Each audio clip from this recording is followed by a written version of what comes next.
Hello mga parekoy, so welcome back na naman dito sa ating channel. Ngayon mga parekoy, may panibago tayong ituturo dito mga parekoy. So sana panoorin nyo lang ito hanggang sa dulo mga parekoy para talagang matutunan nito. So ngayon mga parekoy, bagong tutorial talaga to.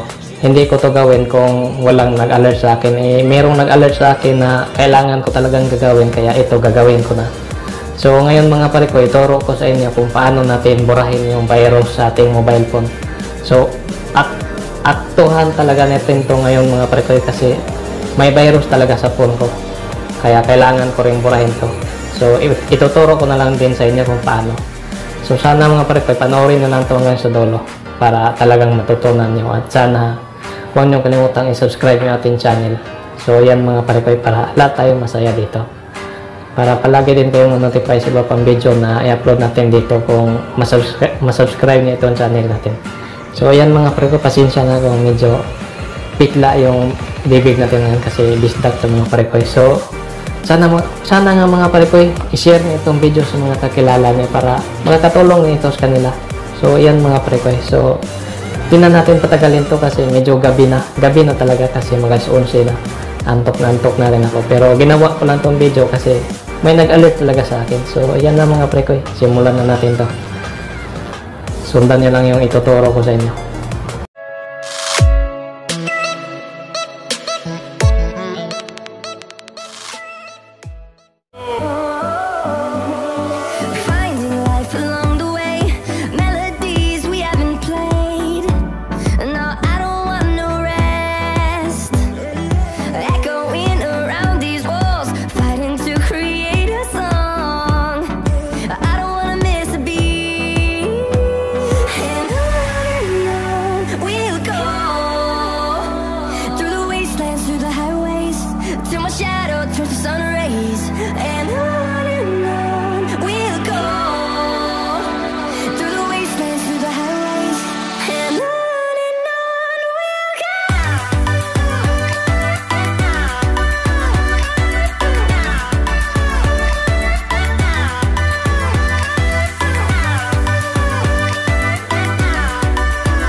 So ito siya mga parekoy, warning.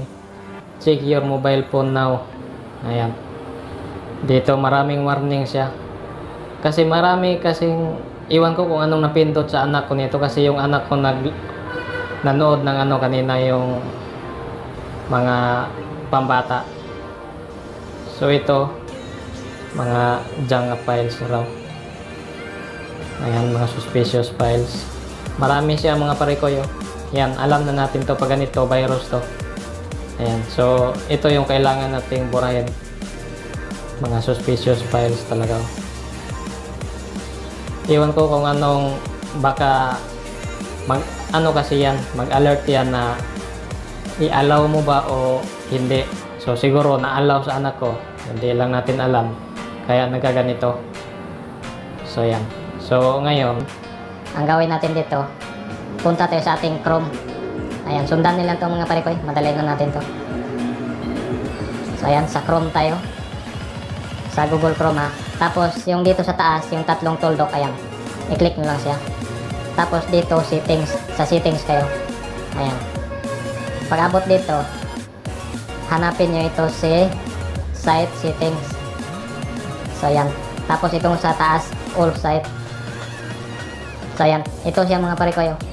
Yan, ito, mga virus to.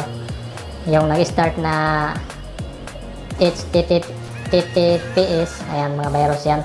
Ang malupit na virus talaga mga parekoy, ito, YTMP3. YTMP3.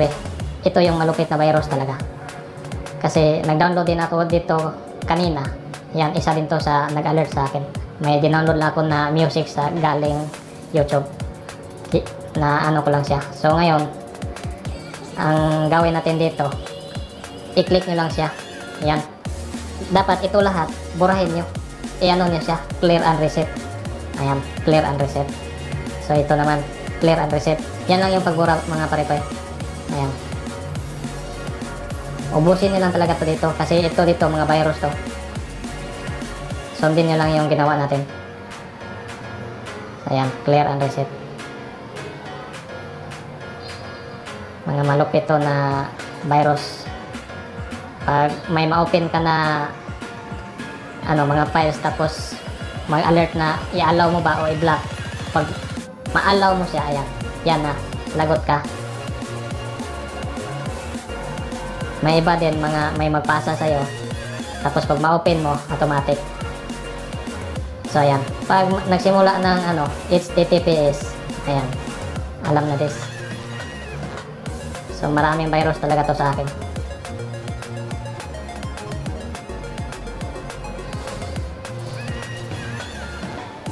Parang hindi siya nagalaw yung isa.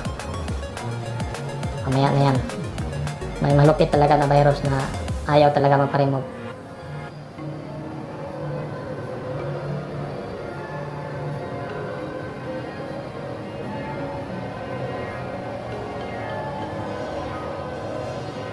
Yan, delete nyo lang. Clear and reset. So ang malupit talaga itong YTMP3. Yan, ito siya ang malupit na virus. Yan. Sagad sa buto talaga yung mga virus na yan. Yan siya. Kaya kailangan natin siyang clear and reset. Ito siya. Na-clear and reset pero hindi siya mawala. So iwan na natin yan dyan. So